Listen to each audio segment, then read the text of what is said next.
One of the things that as a family we invariably do at the end of a year is turn to and read Psalm 90 together. Psalm 90 is a wonderful, precious prayer of Moses, the man of God, and at the end of every year we find it helpful to turn to it, but especially perhaps its truths are so relevant at the end of 2020, a year that has seen such loss, a year that has in no way been what we would have expected it to be, a year that church life and fellowship and all the usual ways of interacting with one another have been taken from us. But Psalm 90 reminds us that there is one thing that can never be taken from us. The psalm so gloriously begins, "Lord, you have been our dwelling place in all generations."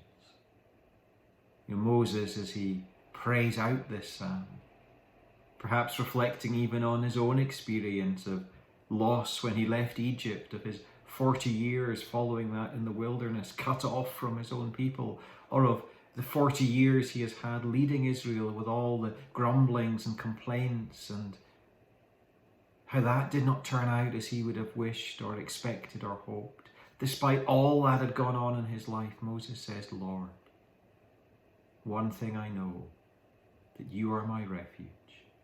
You are my dwelling place. I can turn to you whatever is going on around me."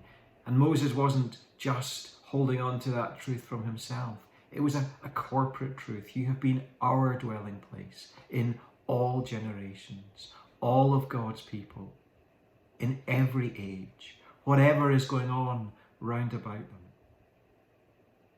can have this one thing secure in their minds, that God, the covenant God who has pledged himself in unbreakable, unfailing love for them, is there as a refuge, a dwelling place.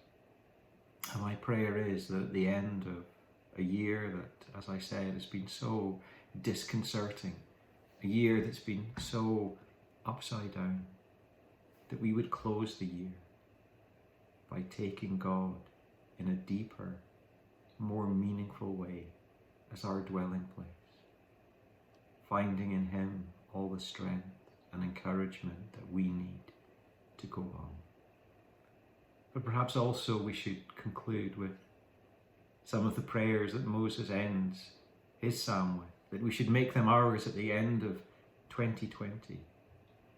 Moses prayed, "Make us glad for as many days as you have afflicted us, and for as many years as we have seen evil." And we can surely pray that in 2021 God would replace the affliction, the evil of what we have been through this year with gladness and joy and blessing, not just for ourselves but for our nation, that many would come in the year ahead to know salvation in all its fullness.